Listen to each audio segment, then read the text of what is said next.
Orchestrated original memoir narrative with verified character names and authentic American cultural details.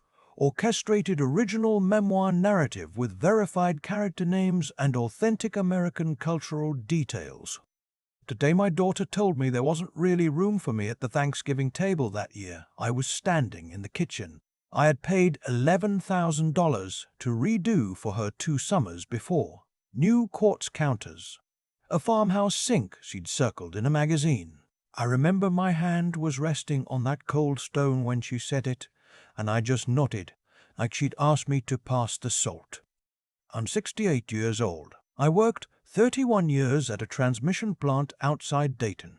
Came home every night smelling like cutting oil and put 2 kids through a state school doing it. My wife, Loretta, passed 4 years ago this past March. Pancreatic. It took her in 11 weeks, start to finish, and there are mornings I still reach across the bed before I'm awake enough to remember she's gone. So when my daughter, Bonnie, called me up the autumn after the funeral and said, "Dad, you shouldn't be rattling around that big house all by yourself," I'll be honest with you. Part of me was relieved somebody still wanted me around. That's where it starts, not with a betrayal, with relief. Loretta and I had bought our house in 1986. 3 bedrooms, a 1-car garage, a maple in the front yard that I'd watched go from a stick to something that shaded the whole porch.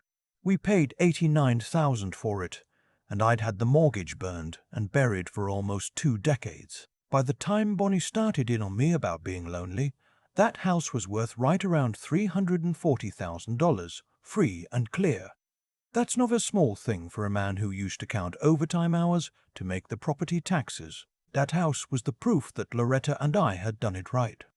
Bonnie's idea, and I want to be fair to her, didn't sound like a scheme when she laid it out. She and her husband Greg had bought a bigger place out in a newer development.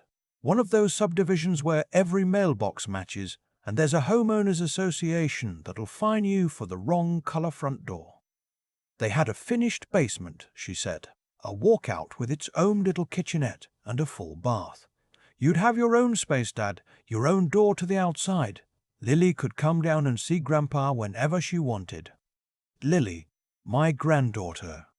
She was 9 that year, all elbows and missing teeth, and she had me wrapped around every one of her fingers. Loretta never got to really know her. That little girl was the one piece of the future I had left. So I sold the house. I want to slow down here, because this is the part people skip past when they tell their own version of these stories, and it's the part that mattered most. The afternoon I signed the closing papers. The title agent slid the documents across the table, and I sat there with the pen in my hand, and I thought about Loretta.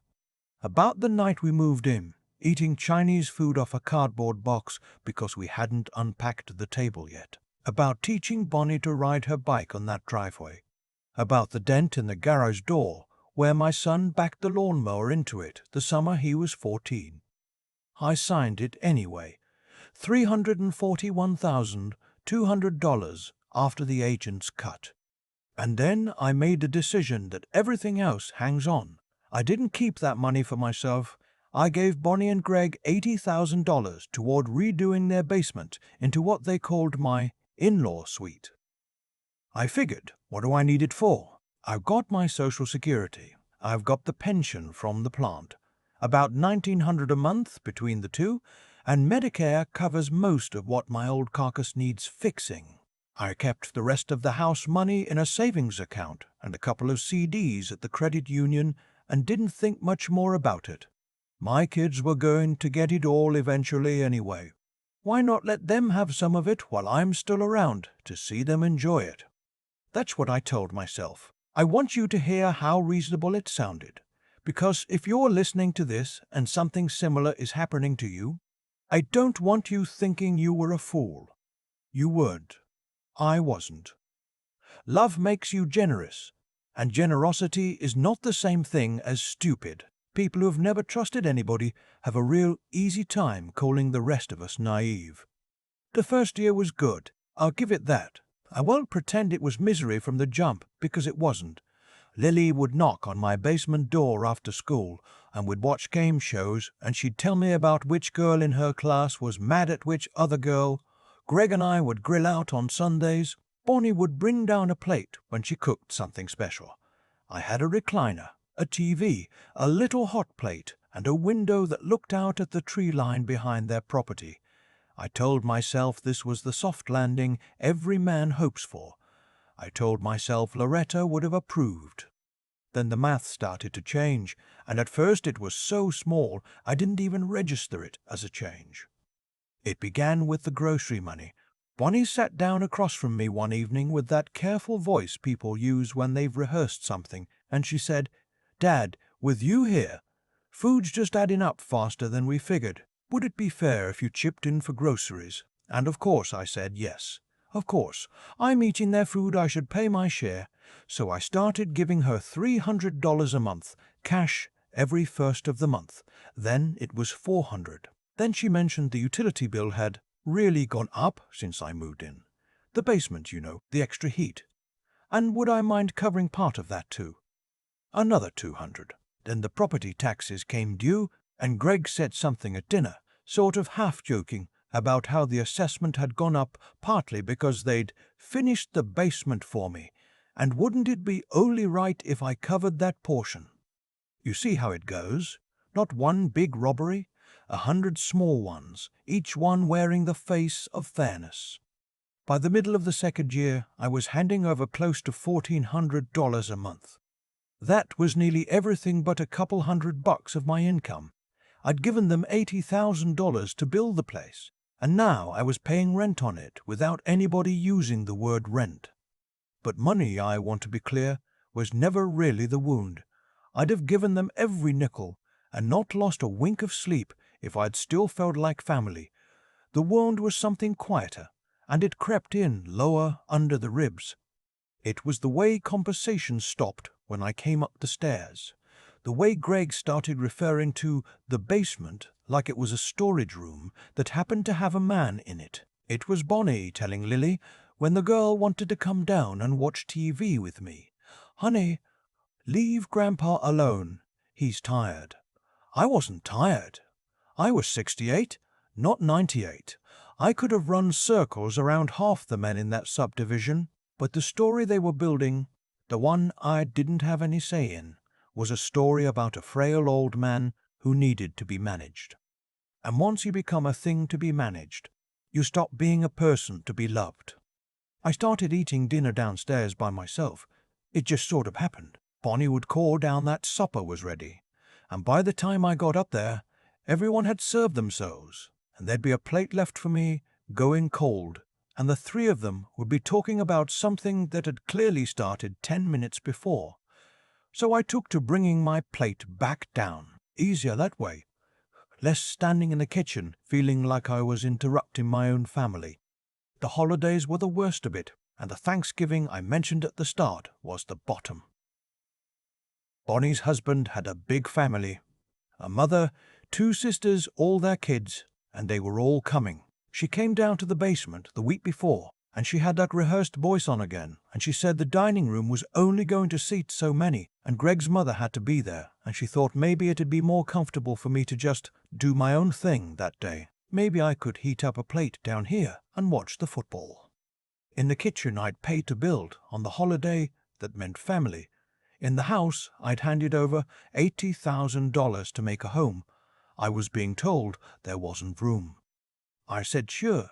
I said no problem, honey. I always said sure. That night I sat in my recliner with the TV off, and I had a conversation with Loretta out loud, which I'd been doing more and more, and I don't care how that sounds.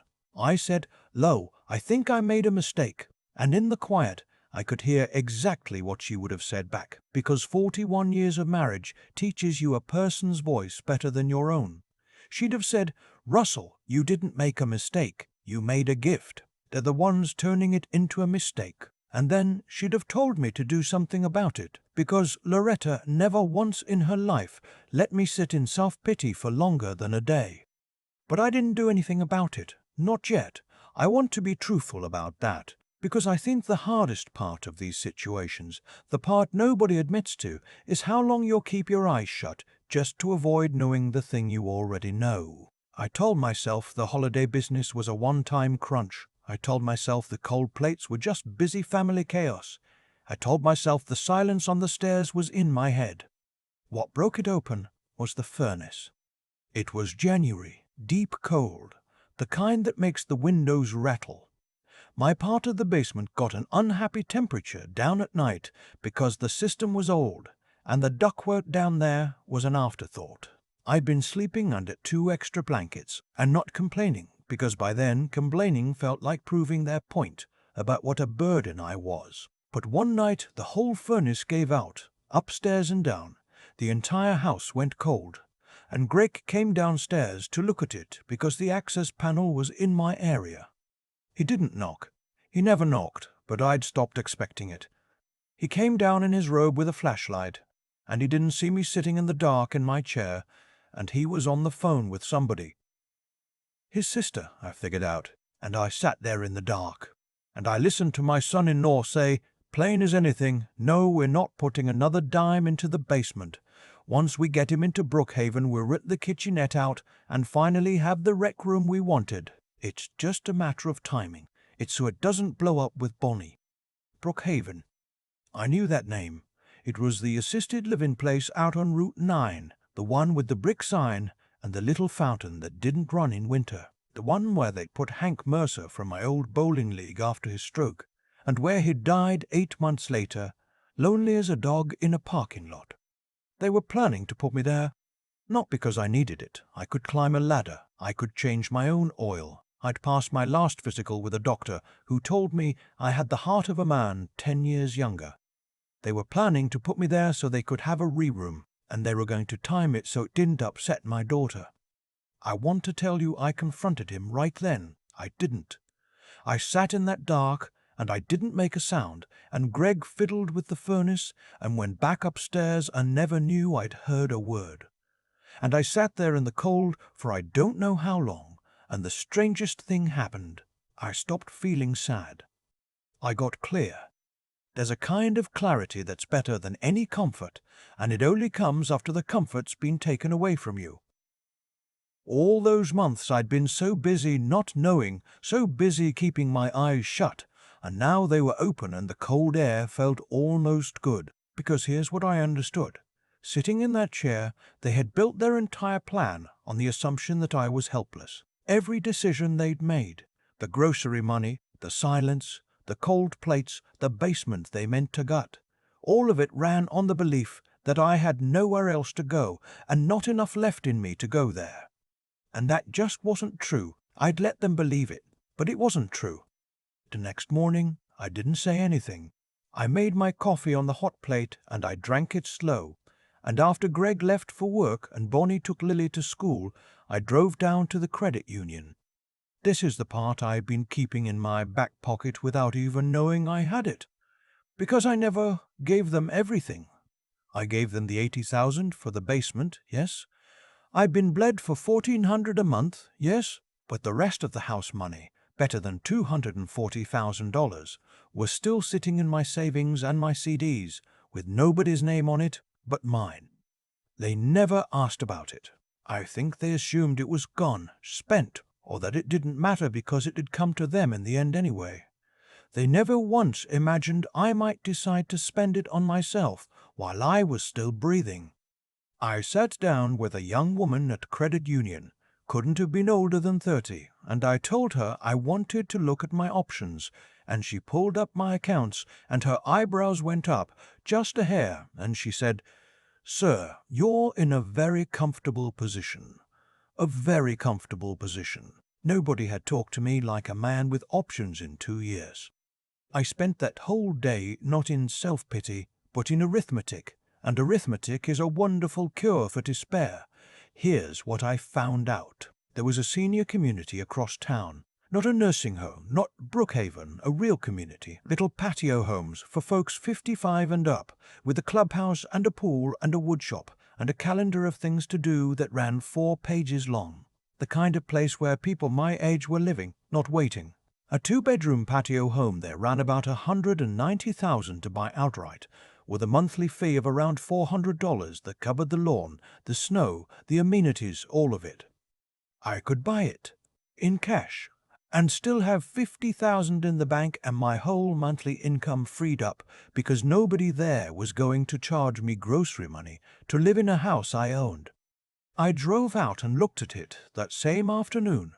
A woman named Marlene from the front office walked me around.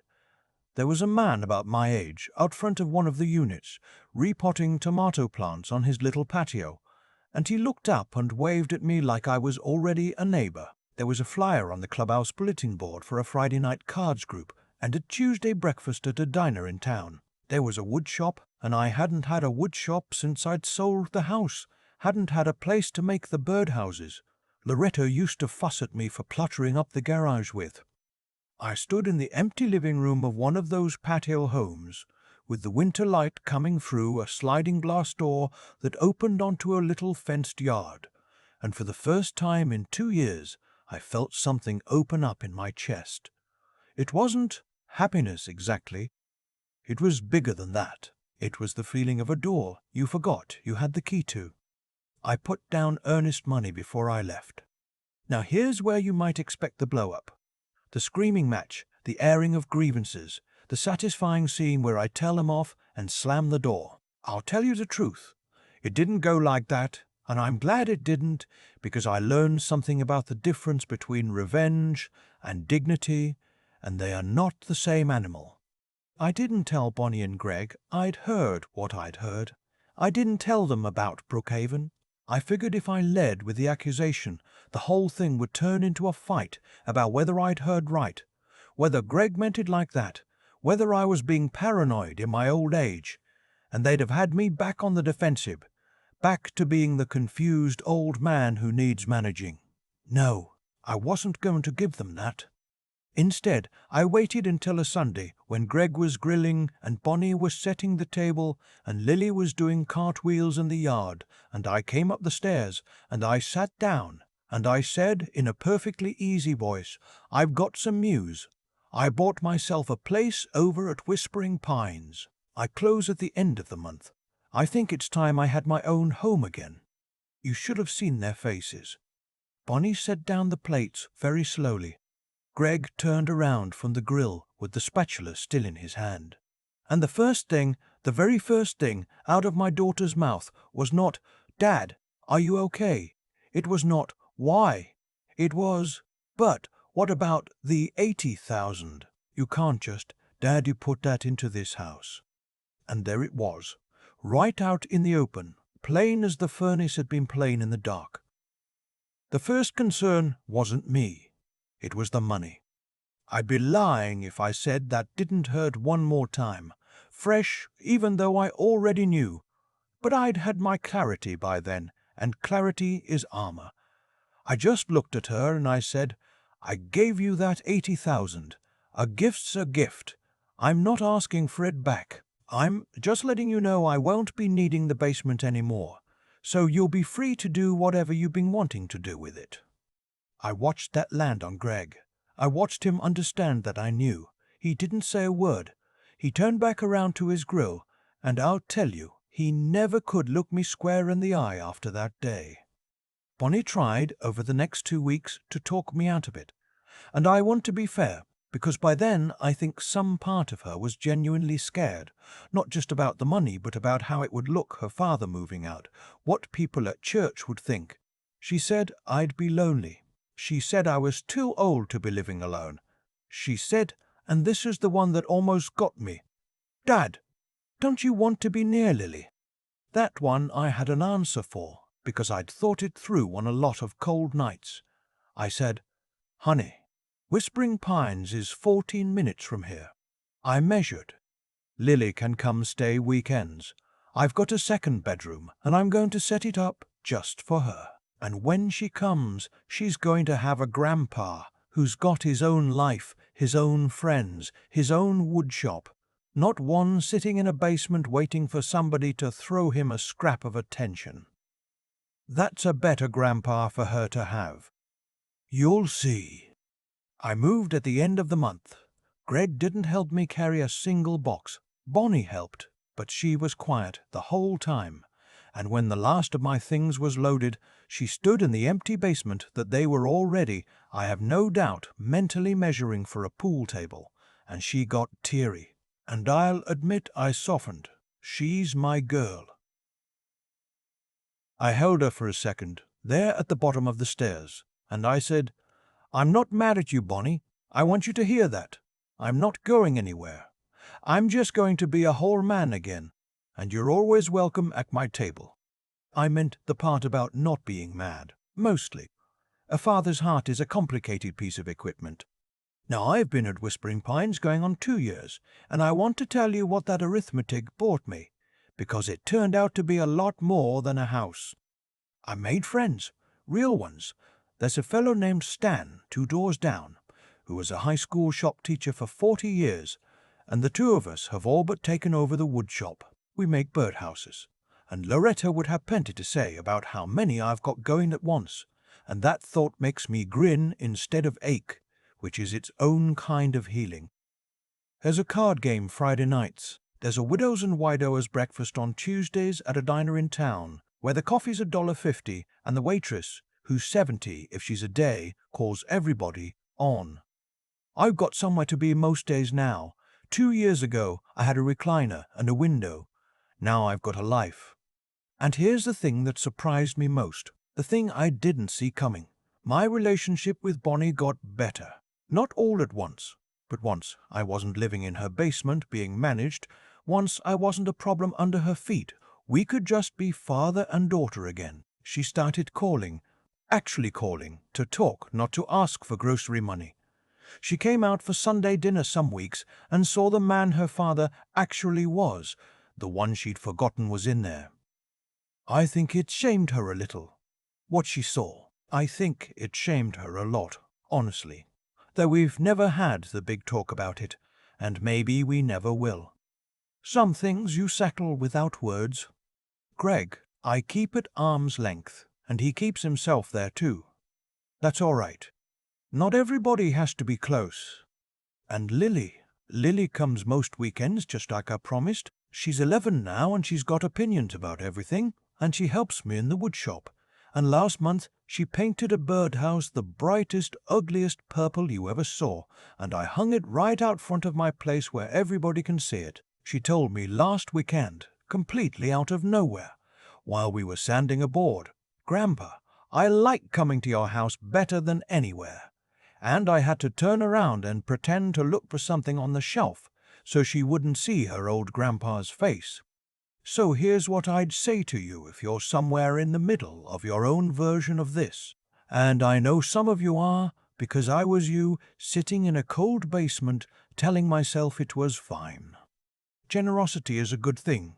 Don't let anybody, including yourself, turn the gift you gave out of love into something you're ashamed of. You loved your people. That's never the part to regret. But love and a roof over your own head are two different things, and you are allowed to keep both. You do not owe anyone your independence as the price of being family. You do not have to make yourself small to keep the peace, because a peace that's built on you disappearing isn't peace. It's just a slow goodbye. And the worst thing you can do, the thing I almost did, is to convince yourself you have no options. Because most of the time, friend, you have more than you think. You've just let somebody talk you out of remembering it. I had $250,000 and the heart of a man 10 years younger, and I let my own family persuade me I was a frail old thing to be parked in a basement until it was convenient to park me somewhere worse. I never did tell them I heard Greg on the phone that cold night. I think about telling Bonnie sometimes, but I've decided it doesn't matter anymore. What matters is what I did with it. They thought I was helpless, and that belief was a kind of prison, and the day I stopped believing it too was the day I walked out of the cell. They never had to unlock the door. I did. It was my key the whole time. Loretta was right, the way she usually was. It was never a mistake. It was a gift. And the second gift, the bigger one, was the one I finally gave myself. I'm 68 years old, I own my home, I have my friends, and there's a purple birdhouse hanging by my front door that my granddaughter made with her own 2 hands. That's not a soft landing. A soft landing is what you settle for when you think the falling is all that's left. This is something better. This is a man who got up off the floor and found out his legs still worked just fine. I've turned that cold night in the basement over in my mind more times than I can count, and the thing I keep landing on is that nothing about how it ended was an accident. Every piece of it followed from something. When I sold my house and handed Bonnie and Greg $80,000, I was acting out of love, and love is never the wrong starting place. But the moment I let them decide what I was, frail, finished, a problem to be parked, I handed them the steering wheel of my own life. The grocery money, the cold plates left on the counter, the silence on the stairs, Greg on the phone planning to ship me off to Brookhaven so he could have a room. None of that came out of nowhere. It grew, slow and quiet, in the room I made for it when I stopped speaking up for myself. What pulled me out wasn't anger. Anger would have had me upstairs screaming, and screaming would only have proved their story that I was a confused old man who couldn't be trusted to know his own mind. What saved me was the willingness to look squarely at a truth I'd been ducking for 2 years, and then to sit down at that credit union and do the plain arithmetic of my own situation. I had $250,000 and the heart of a man 10 years younger, and I'd let myself forget it. Seeing clearly is its own kind of strength, and most of us are too scared of what we'll find to use it. But seeing isn't enough on its own. Knowing I had options and actually putting earnest money down on that patio home are 2 different acts, and the second one took more backbone than the first. There were a dozen nights I could have talked myself out of it, told myself I was too old, too set, that Lily needed me in that basement. Walking out the door took the kind of steady nerve you only find when you've decided your dignity is worth more than your comfort. And here's what I'd want my own grandkids to carry: stay good, even when you're being used, because the goodness was never the mistake. But don't let goodness make you blind, and don't let blindness make you stuck. Be kind, but keep your eyes open. See your situation for what it really is, and then be willing to do the hard, frightening thing that getting free requires. Bonnie thought I was helpless. Greg bet his rec room on it. The day I stopped believing it myself was the day the cell door swung open, and I learned it had never once been locked from the outside.